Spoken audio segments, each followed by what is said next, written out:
जब सबके लिए सोचते हो तो पूरी सृष्टि आपके साथ होती है, और जब केवल आप अपने लिए सोचते हो तो आप अपना साथ भी आप छोड़ देते हो। शीशे में अपना चेहरा भी अच्छा नहीं लगता आपको। रोता हुआ आदमी नहीं स्वीकारे किसी को नहीं स्वीकार है। अद्भुत व्यवस्था है। खिले हुए फूल सबको स्वीकार है। कुछ भी करते हैं, दो ही कारण हैं। आप जो पथभ्रष्ट होते हैं, कभी जो भी व्यक्ति आज तक पथभ्रष्ट हुआ है संसार में, केवल दो वजह से हुआ है, तीसरी कोई वजह नहीं है, भय या लालच। जब शक्ति बढ़ती है, आपको कोई शक्ति देता है ज़्यादा, तो उसके साथ शर्तें ज़्यादा जुड़ जाती हैं। अपना चित्त हमेशा मजबूत रखना है, गलत चित्रण न होने पाए। आपका स्त्री शरीर आगे हो जाता है, इसलिए माँ के सामने पुरुषों के कोई भाव नहीं आते। गुरु गोरखनाथ जी भी गए थे अपने गुरु को ढूंढते हुए, मच्छंदर नाथ जी को, तो उनको भी स्त्री वेश में ही जाना पड़ा था। एक पिता और दूसरा गुरु, जो अपने शिष्य को, अपने पुत्र को अपने से भी आगे जाते देखना चाहता है।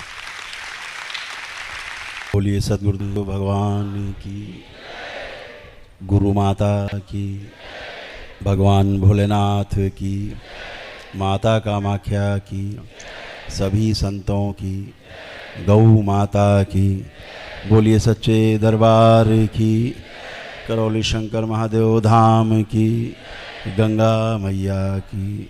हर हर महादेव। ओम। आप सभी तंत्र के साधकों का, जो बाबा से दीक्षित हैं, तंत्र क्रिया योग के, इस मार्ग में आप का चयन स्वयं दरबार ने 10वें चरण के लिए किया।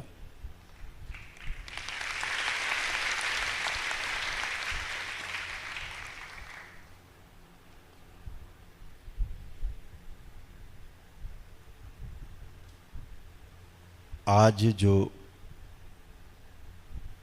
अभी ये दिव्य हवन, जो दिव्य अनुष्ठान हुआ, माताओं के सम्मान में हम लोग यहाँ बैठे,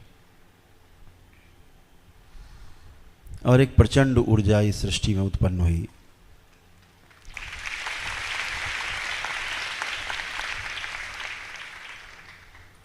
जिसको आप सभी अपने अंदर महसूस कर पा रहे होंगे। एकदम शानदार, कोई हलचल नहीं है।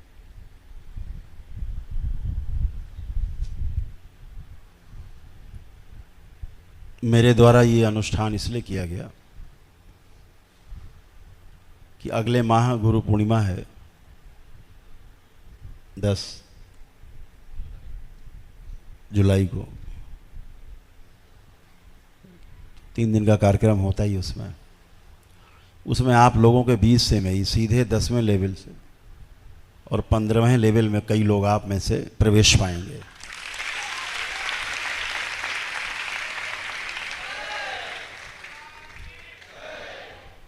और इतने लोगों में हो सकता है कि 10वें लेवल में करीब 600-700 लोग करीब हैं हमारे ख्याल से, मेरे अनुसार। तो उसमें से 50 से ज़्यादा लोग हो सकता है न चुन पाएँ। 50 लोग ही करीब आ पाएँ। बहुत कठिन मार्ग है, कठिन तप है, तपस्या है।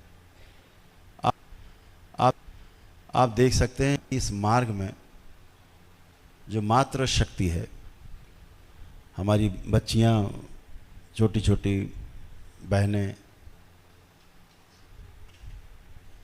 पुरुषों से ज़्यादा है।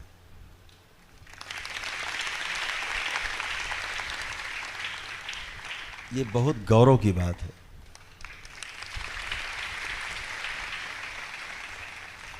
माता के दरबार में वैसे भी पुरुषों का प्रवेश वर्जित है।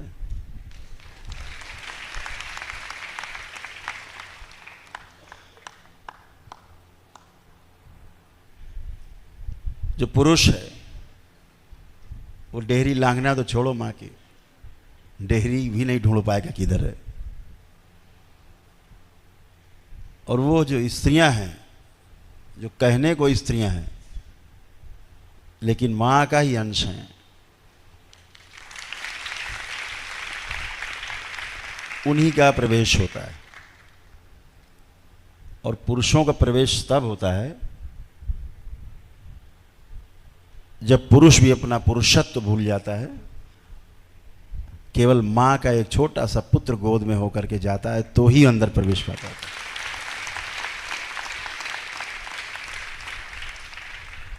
अन्यथा अंदर प्रवेश का कोई रास्ता नहीं।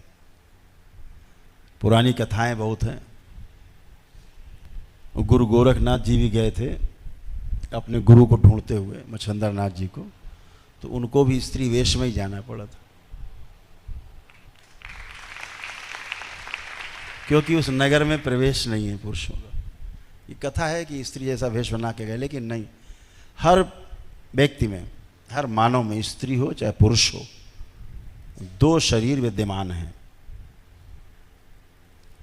पुरुष में जो पहला शरीर है वो पुरुष का है, जो दूसरा है वो स्त्री का है। स्त्री में जो सबसे पहला शरीर सबसे आगे वो स्त्री का है और दूसरा शरीर उसका पुरुष का है। इसीलिए अर्धनारीश्वर का जो स्वरूप है, आपने देखा होगा चित्रों में, आधा पुरुष और आधा स्त्री।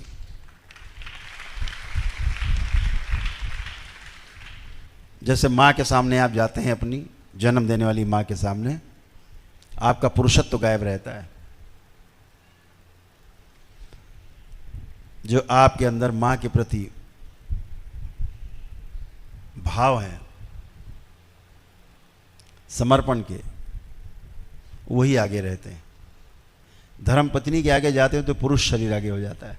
की तरह तो आप माँ की तरह, तो आप माँ की तरह ही आपका स्त्री शरीर आगे हो जाता है। इसलिए माँ के सामने पुरुषों के कोई भाव नहीं आते। ये व्यवस्था है, ये पूरी सृष्टि में व्यवस्था ऐसी है। जब दुष्ट शक्तियां घेर लेती हैं तो यही शरीर आपके आगे पीछे करके आपको कष्ट देती और आपको नाना प्रकार से कष्ट देते हैं, संकट पैदा करते हैं। दरबार आपको दृष्टा भाव में रखता है। जब आप दृष्टा भाव में आओगे तो फिर ना आप पुरुष बचोगे ना स्त्री बचोगे, केवल जीवन के रूप में अपने को देख पाएंगे और सामने वाले को भी जीवन के ही रूप में देख पाएंगे। तो जहाँ तक माँ की बात है, वहाँ पुत्र की तरह ही आपकी प्रार्थना स्वीकार होती है। पुत्र के अतिरिक्त कोई भाव है तो वहाँ प्रवेश ही नहीं है। आपके भाव का ही प्रवेश नहीं, आप तो अपना छोड़ दो, आपके भाव और विचार का भी वहाँ प्रवेश नहीं है, असंभव है। तो आज सब यहाँ बैठ पाए, इसलिए बैठ पाए कि पुत्रवत बैठ पाए। आपका पुरुष शरीर पीछे रहा और पुत्रवत बैठ पाए माँ के इस अनुष्ठान में। इस माँ के अनुष्ठान में जो आज ये परम ऊर्जा जो प्रकट हुई है सृष्टि में, इसके आप सभी भागीदार बनेंगे। और 10वें लेवल के वो लोग जो यूट्यूब पे, फेसबुक पे डायरेक्ट जो लाइव देख रहे हैं इस समय, वो भी उतने ही पुण्य के भागी बनेंगे जितने यहाँ लोग बैठे हुए हैं।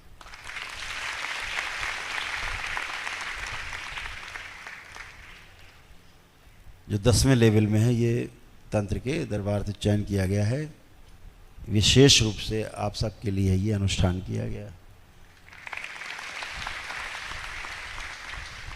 ताकि आप में से तमाम वो अवरोध समाप्त हों कि आप 15वें लेवल में चयनित हों और आगे बढ़ें।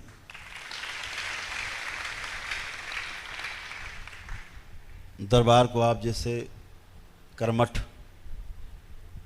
लोगों की बहुत आवश्यकता है। दरबार के जो विचार हैं, दरबार का जो भाव है, जो तंत्र है, और तंत्र का अर्थ है व्यवस्था, अव्यवस्था नहीं। अव्यवस्था फैलाते हैं टोने टुटके, जादू टोने, झाड़ फूक वाले, ये अव्यवस्था है। जो व्यवस्था है सृष्टि में वो ईश्वर के साथ साथ है।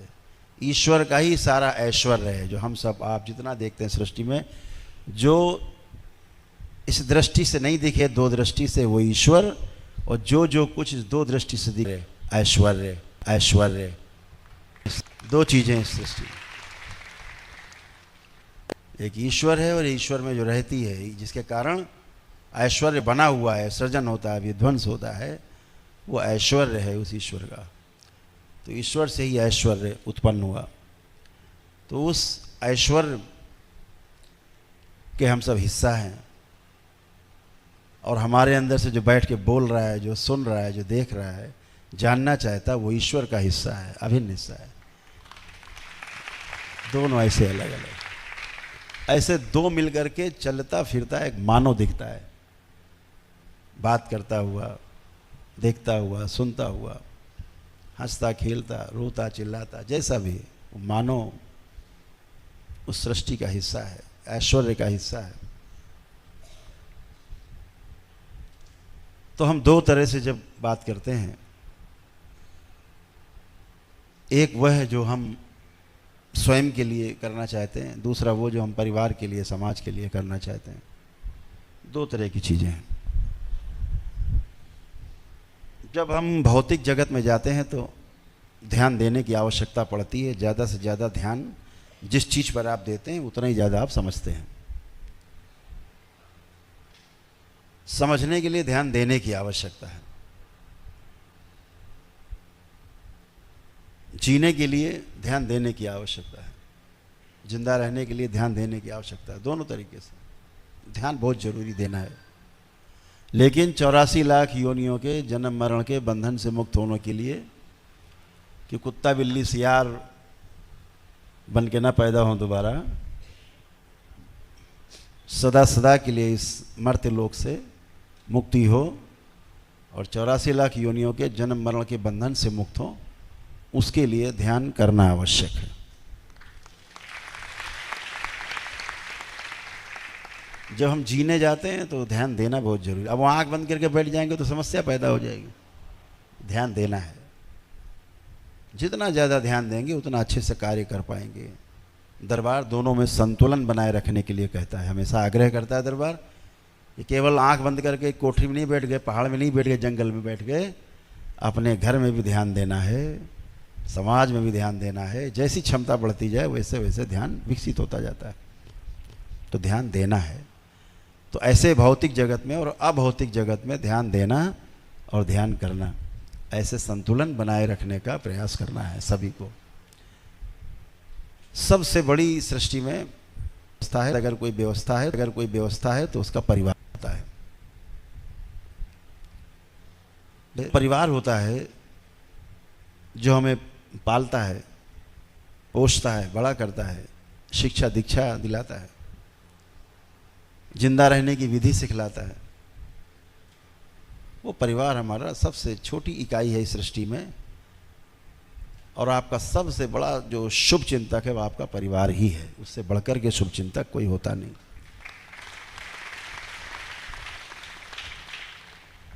परिवार के अलावा दूसरी परंपरा आती है गुरु परंपरा। गुरु से बड़ा हितैषी फिर आपका संसार में दूसरा कोई होता नहीं।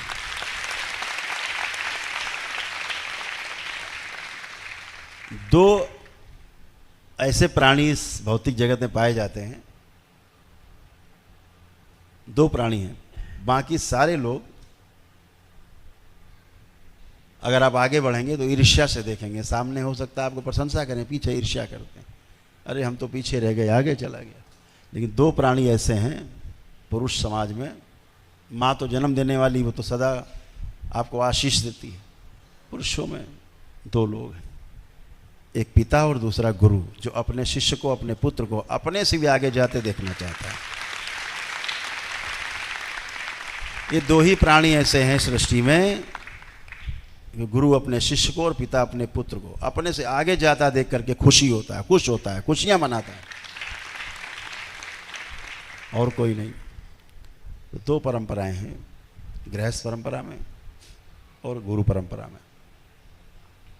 तो दरबार की जो शुभेच्छा है वो यह है कि आप सब अपने जीवन में प्रगति करें, अपने कुल में भी, अपने परिवार के साथ, परिवार भी आपका समृद्ध हो, आप स्वयं आप में समाधान हो, समाधान के लिए प्रस्तुत हों, और अपने परिवार को समृद्ध बनाए रखने के लिए हर एक काम करना है, ध्यानपूर्वक करना है। अगर ध्यान करना छोड़ करके ध्यान देने से परिवार का समृद्धि बढ़ रही है तो कुछ समय के लिए ध्यान को कम कर लिया, करने को, ध्यान देने को ज़्यादा बड़ा कर दिया, और जब ध्यान देना से मजबूत हो जाए तो फिर ध्यान करने पर उतर जाओ। जिस समय जैसा जो आपको समय लगे वैसा प्रहार करना है। जब जैसा लगे। कभी व्यायाम करके आनंद आता है, कभी आराम करके भी आनंद आता है, तो दोनों ही कोशिश जारी रखनी हमेशा। दिन में हमने आपको शमशान के बारे में चर्चा आपसे, और शमशान जो है उसके बारे में अनायास आज चर्चा हो गई आपसे तमाम। अपना शमशान अपने साथ लेके चलना हमेशा, तो सत्य के मार्ग से कभी डिगोगे नहीं। रास्ता हमेशा साफ दिखेगा। जिस दिन शमशान को भूल जाओगे उस दिन रास्ते न्याय धर्म सत्य के बंद हो जाते हैं, दिखना बंद हो जाते हैं। इसलिए शमशान को अपने हृदय में बसाए रखना शिव का सबसे पवित्र क्षेत्र है। इस सृष्टि का, संसार का सबसे पवित्र क्षेत्र शमशान है। शमशान से पवित्र कोई स्थान नहीं। दुनिया जब साथ छोड़ देती है तो एक शमशान ही आपका सहारा होता है, दूसरा कोई सहारा नहीं। इसलिए इस शमशान को भूलना नहीं है। जब वो याद रहेगा तो फिर आप अपने को साफ साफ देख पाओगे कि आप केवल शरीर नहीं हो, इस शरीर के साथ साथ जीवन भी है। वह जीवन जिसने शरीर के साथ जन्म लिया है और अपने को प्रमाणित करने के लिए लिया है, और उस जीवन ने अपने को 84 लाख योनियों के जन्म मरण से मुक्त होने के लिए ऐसा संकल्प लेकर के जन्म लिया है। तो उस संकल्प को पूरा करने के लिए आपके अच्छे कर्म पिछले जन्मों के रहे। कभी आप हो सकता है साथ साथ हमारे रहे हों, कभी बाबा के साथ रहे हों, महापुरुषों के साथ रहे हों,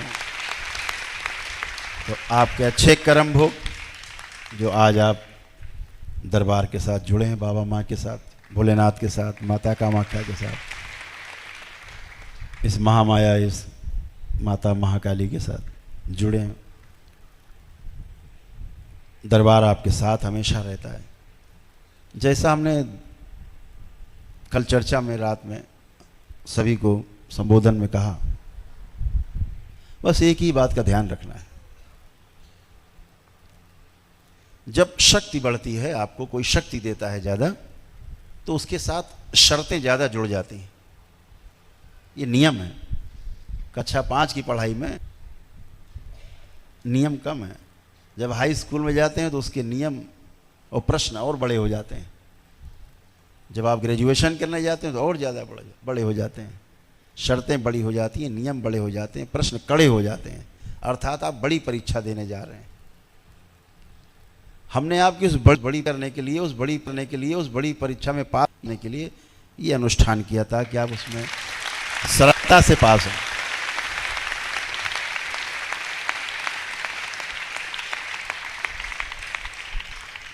बड़ी देखा जाए तो कठिन डगर है। भाव से चलता है तंत्र। भाव जरा सा अशुद्ध हुआ तो तंत्र से बाहर हो जाते हो आप व्यवस्था में चले जाते हो। जैसे ही अव्यवस्था में जाते हैं सब दरवाजे बंद हो जाते हैं। तो हमेशा व्यवस्था में बने रहें, उसके लिए दरबार के जो नियम हैं छोटे छोटे बताए गए हैं उनको कड़ाई से अपने ऊपर पालन करना है। कथनी और करनी में फर्क नहीं हो। हमारे साथ तमाम बच्चे रहते हैं, सारे 4-4, 6-6 साल से हमारे साथ हैं।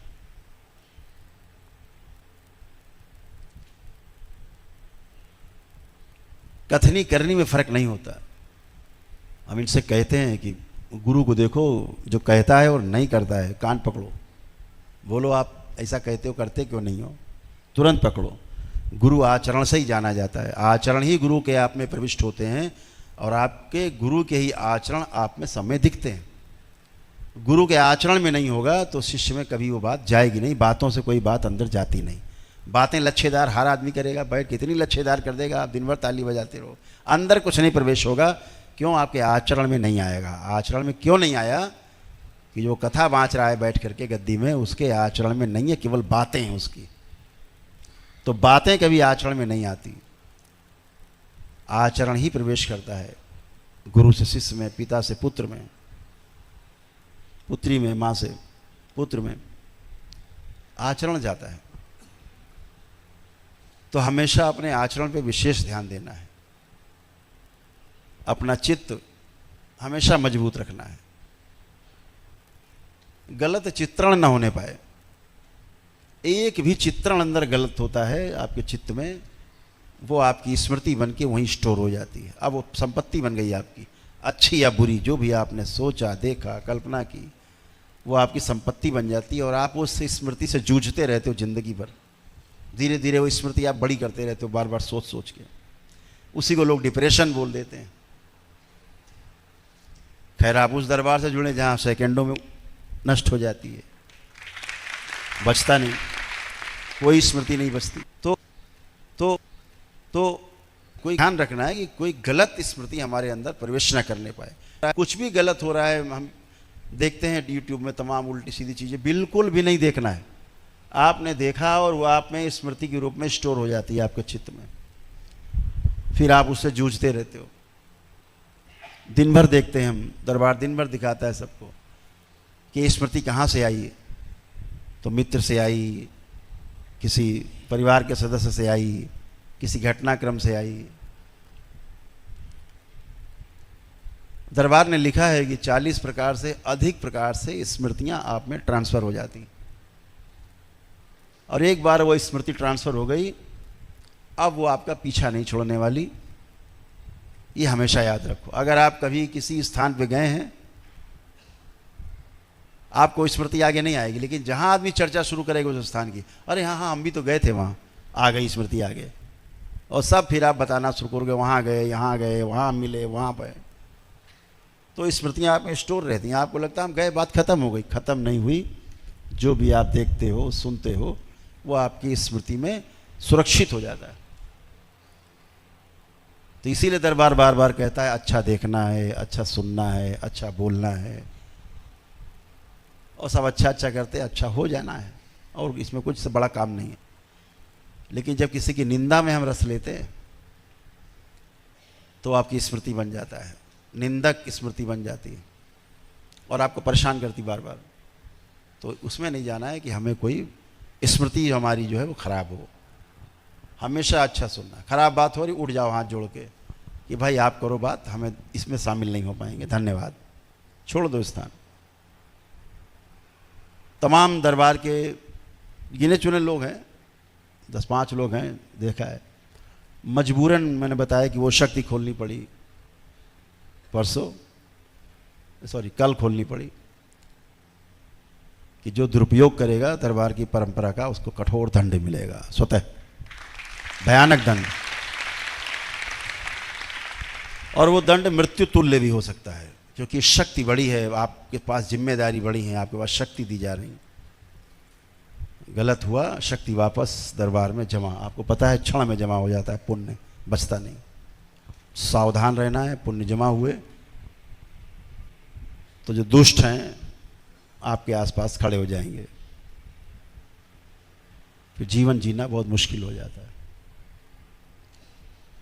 तो हमेशा ध्यान रखो कि दरबार जो कह रहा है वो आपके हित के लिए। अगर आप लालचवश या भयवश कुछ भी करते हैं, 2 ही कारण हैं। आप जो पथभ्रष्ट होते हैं, कभी जो भी व्यक्ति आज तक पथभ्रष्ट हुआ है संसार में, केवल 2 वजह से हुआ है, तीसरी कोई वजह नहीं है, भय या लालच। दूसरी कोई वजह नहीं। अपनी वासनाएं पूरी करने की जो लालच है वो, या भय आपका, यही 2 आपको पथ से भ्रष्ट करते हैं। इनसे बचे रहना है। ये शरीर हमेशा के लिए नहीं है, कुछ समय के लिए, 10 साल, 20 साल, 25 साल, 30 साल, 40 साल, किसी का 50 साल, हमेशा के लिए नहीं है। लेकिन जो भोगने वाला इस शरीर के अंदर रहता है वो हमेशा के लिए है। हमेशा हमेशा गलत करेगा शरीर के साथ मिलके, हमेशा हमेशा लाखों करोड़ों वर्षों तक भोगता रहता है। बचना है उस भोग से, अन्यथा उससे छुट्टी नहीं। माँ का श्राप सीधे मिलता है, पुण्य सब दरबार में जमा। तो शक्ति दी जा रही है आपको, शक्ति आपको दरबार देता है। आपके जप तप पुण्य की शक्ति आपके पास है, दरबार के अनुष्ठानों की शक्ति आपके पास है। उसका दुरुपयोग ना होने पाए, दरबार ने उसके लिए कड़े नियम बनाए हैं। पिछले 4-5 वर्षों में ऐसे तमाम लोग हैं, बड़े देश में ढिढोरे पीट डाले उन लोगों ने, दरबार की नकल कर करके, दरबार की नकल कर करके एकदम ट्रू कॉपी। आप देखो, अब बड़े नाम हो गए हैं देश के, देखो पूरी दरबार की नकल करते, 100 में 100 इस शरीर की नकल करते हैं।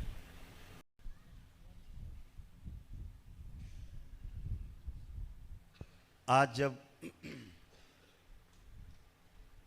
कल रात्रि में जब पात्रता का चयन हो रहा था,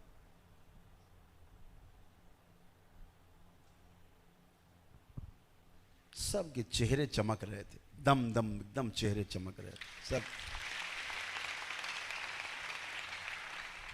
कल का चयन देखा था, एक बच्चे को छोड़ के बाकी सब सेलेक्ट हुए थे अगले चरण के लिए।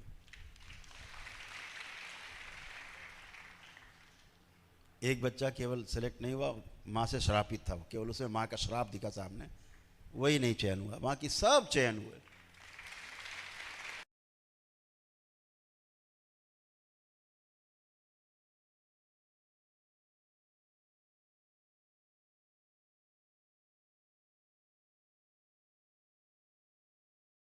उसके लिए आपको सीधे अनुष्ठान से जोड़ करके आपकी ऊर्जा बढ़ा दे।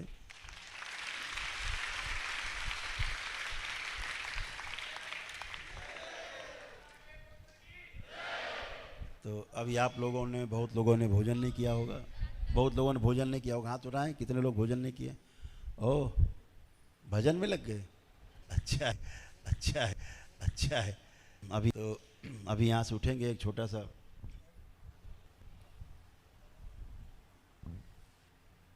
हल्का सा बस, हमारे शहर का एक गौरव है जो यहाँ पर भी और विदेशों में भी सभी जगह जा कर के अपने कानपुर नगर के साथ साथ पूरे देश का गौरव बन करके, दूसरे देश में जाते हैं तो आप देश का गौरव बन के जाते हैं, एक किसी विशेष जिले या नगर का गौरव बन के नहीं जाते। तो हमारे बीच में हास्य के कवि हैं और जो अपने झंडे गाड़ते हैं और कई प्रतियोगिताओं में अव्वल रहे हैं, सबसे आगे रहे हैं। हेमंत पांडे जी हमारे बीच में हैं। हम चाहते हैं कि आपसे भी इंट्रोड्यूस हों। आप तमाम देश भर के तमाम प्रदेशों से आप बैठे हुए हैं, अलग अलग प्रदेशों से। शायद ही कोई प्रदेश बाकी होगा जहाँ से आप लोग नहीं हैं। तो हम चाहते हैं कि जो हेमंत की प्रतिभा है उसका परिचय आप सब तक जाए, पूरे देश में जाए। तो हेमंत से कहेंगे 2 शब्द रखेंगे बाबा के भक्तों के बीच में। खुश गुरु जी के चरणों में दंडवत करता हूँ, प्रणाम करता हूँ। और मेरा यह सौभाग्य है, बहुत दिनों से मैं इस प्रतीक्षा में था कि कब गुरु जी के दर्शन हो पाएँ। आज वो दिन मुझे मिल गया है। मैं अपने आप को बहुत सौभाग्यशाली समझ रहा हूँ। इसका श्रेय हमारे बड़े भाई सुबोध चोपड़ा जी को जाता है, जो मुझे लेकर आए हैं। मेरे निवेदन को उन्होंने स्वीकारा। चूँकि मैं हास्य कवि हूँ, हिंदुस्तान के तमाम बड़े चैनलों में लगातार आता रहता हूँ। एक शो मेरा आता है लपेटे में नेताजी न्यूज़ 18 पर, हर शनिवार इतवार को, उसमें मैं नेताओं को लपेटता हूँ। लाफ्टर शो का सोनी चैनल में आता है, उसका मैं फाइनलिस्ट हूँ। अभी मैं परसों विदेश से भी लौटा हूँ गुरु जी के आशीर्वाद से। चूँकि हास्य कवि हूँ तो मैं आपको इतनी देर से गुरु जी को सुन के सभी लोग रोमांचित हो रहे थे, मैं भी रोमांचित हो रहा। जो आपने माँ पर जो व्याख्यान दिया है उसके लिए तो मैं तो बिल्कुल, इतना अद्भुत बातें आपने बताई हैं। मुझे 4 पंक्तियाँ याद आती हैं कि कहे कोई कुछ, इतना हंसी वो हो नहीं सकता। मैं माँ की गोद में सोकर जो जन्नत देख लेता हूँ, सफ़र के वास्ते अच्छा मुहूर्त किस लिए देखूं, घर से निकलते मैं माँ की सूरत देख लेता हूँ। माँ से बढ़कर कोई नहीं है, जैसा गुरु जी ने बताया। अब चूंकि मेरा परिचय गुरु जी ने बताया कि मैं हास्य कवि हूँ, तो आपको हंसाते हुए अगर मैं अपने काव्य पाठ का समापन करूँ तो बहुत अच्छा है। आप सभी लोगों को मालूम है कि उत्तर प्रदेश में आदरणीय योगी जी की सरकार है, जहाँ पर प्यार मोहब्बत पे बिल्कुल बैन लगा है। अगर आपने मोहब्बत की तो उत्तर प्रदेश की पुलिस कभी भी आपकी कुटाई कर सकती है। आप प्यार कर पूछा कि आप प्यार करते हैं कि तुमने कहा भाई साहब हम नहीं करते। तो उन्होंने कहा क्यों नहीं करते हो? तो सुने, इनको 4 लाइन सुनाई, अगर आपको भी अच्छा लगे तो आप भी ताली बजाइएगा। कि एक फूल तुझे देने के लिए सस्ते में ले लिया, देखे ना कोई इसलिए बस्ते में ले लिया, फूल तुझे देने को निकले थे जाने मन, पर यूपी पुलिस ने उसे रस्ते में ले लिया। तो हम लोग प्यार मोहब्बत से दूर रहते हैं। 4 लाइन आपको और सुना रहा हूं कि एक एक प्रेमिका को बांट कर ले गए। हम उत्तर प्रदेश के लोग कवियों के साथ क्या क्या होता है कि एक एक प्रेमिका को बांट कर ले गए, जो नहीं माना उसे डांट कर ले गए, जिस पेड़ पे बांधा था मोहब्बत का धागा, नगर निगम वाले उसे भी काट कर ले गए। ये हमारे साथ अक्सर रहता होता है। अंतिम 4 पंक्तियां मैं आपको और सुना रहा हूं। अभी पाकिस्तान ने जब हमारे पहलगाम में हमारे लोगों को मारा, उसका हम लोगों ने बदला लिया, ऑपरेशन सिंदूर किया। कि जो चढ़ा है पारा वो पारा नहीं जाएगा इतनी आसानी से। और ये भाषा मेरी नहीं, हमारे गुरु जी की है। इनके आशीर्वाद से जो सिंदूर का ऑपरेशन हुआ, ये गुरुजनों के आशीर्वाद से ही है कि जो चढ़ा है पारा वो पारा नहीं जाएगा, इतनी आसानी से युद्ध ये हारा नहीं जाएगा, और हमारे कलेजे का खून तब तक ठंडा नहीं होगा जब तक एक एक आतंकी मारा नहीं जाएगा। और अंत में मैं गुरु जी को प्रणाम करता हूं। मैं बिल्कुल तैयारी से नहीं आया था, जब कभी अवसर मिलेगा 1 घंटे 2 घंटे आपको सुनाऊंगा। मैं तो आज गुरु जी के चरणों पर बैठने आया था, उनका दर्शन करने आया था। आज मेरी बहुत बड़ी इच्छा पूरी हुई। बहुत बहुत धन्यवाद, और गुरु जी का आशीर्वाद इसी तरीके से हम बच्चों पर बना रहे। बहुत बहुत धन्यवाद।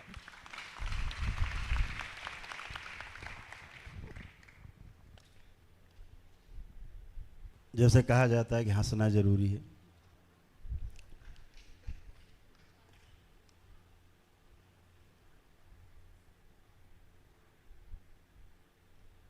जब पहली श्वास धरती पर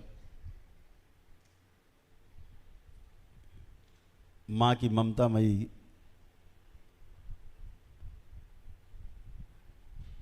गोद में आता है बच्चा पहली बार, तो रोता है, रोते हुए ही आता है। ना रोए तो रोग बनता है, ना रोए तो रोग बनता है। इसलिए रो रहा है कि उसे कोई तनाव नहीं है। और धीरे धीरे जैसे जैसे बड़ा होता जाता है आदमी, वो तनाव बढ़ता जाता है, तो उसे हंसने की जरूरत पड़ती है। तब हेमंत पांडे की जरूरत पड़ती है।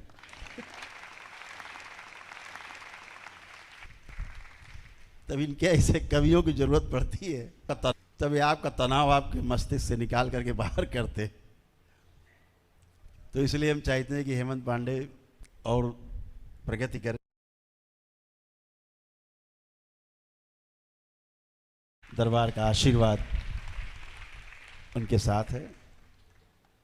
आप हमेशा प्रसन्न रहो, स्वस्थ रहो, सुखी रहो, आनंदित हो, और सबको खूब हंसते हंसाते रहो, और खुद भी हंसते रहो, आनंदित रहो। इसलिए दरबार से जुड़े रहो। यहाँ आपको हर चेहरा हंसता मुस्कुराता दिखाई दे रहा।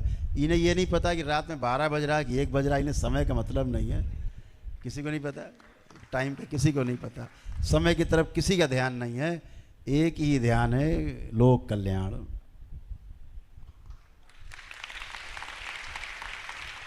एक ही ध्यान है, गुरुदेव गुरु माता के वचन की रक्षा। एक ही ध्यान है, कैसे करें। तो ये सब सृष्टि में व्यवस्था है। ये भी एक व्यवस्था है कि हंसना जरूरी। तो इसलिए जब पैदा होते हैं तो रोना जरूरी है, जब संसार में रहते हैं तो हंसना जरूरी है। अब किसी के सामने 4 लोग बैठे, आप रोते पहुंच जाओ, अरे क्या बताएं ऐसा हो, वो कहे कि भैया जल्दी हटो यहाँ से। रोता हुआ आदमी नहीं स्वीकार है, किसी को नहीं स्वीकार है। अद्भुत व्यवस्था है। खिले हुए फूल सबको स्वीकार है, चहकती हुई चिड़ियाँ, चहचहाते हुए पक्षी, ये सबको स्वीकार है। ऊंचे ऊंचे शिखर पहाड़ों के सबको स्वीकार है। वो रेगिस्तान भी स्वीकार है, और वो बर्फ के बड़े बड़े पहाड़, वो एवलांच सब स्वीकार है। हरी भरी धरती, हरी भरी घास, हरे भरे वृक्ष, सारे जीव और जंतु सब स्वीकार है। सौंदर्य का प्रतीक है पूरी सृष्टि में। ऐसा ही चाहता है आदमी मुरझाई हुई कली किसी को स्वीकार नहीं है, सूखा हुआ पौधा किसी को स्वीकार नहीं, टूटे हुए पहाड़ किसी को स्वीकार नहीं, मरे हुए जीव जंतु देखना किसी को स्वीकार नहीं। व्यवस्था है ये, जीवंत रहना चाहती पूरी व्यवस्था। तो वो जीवंत रहने के लिए हम सब उसके आकांक्षी हैं। सुंदर सुंदर फूल खिले सृष्टि में, सब अच्छा अच्छा हो, बहुत अच्छा हो, चारों ओर प्रेम ही प्रेम हो, आपस में हर मानव एक दूसरे के प्रति समर्पित हो, प्रेम से भरा हो। ऐसा समाज हर व्यक्ति चाहता है। समस्या कहाँ है? करने में समस्या है। क्यों क्यों? सोचो, अपना अपना सोचोगे तो करने में समस्या है। जैसे ही आपने सबके बारे में सोचना शुरू किया, वहाँ करने में समस्या खत्म और आप सबसे ऊपर दिखाई दोगे करते हुए।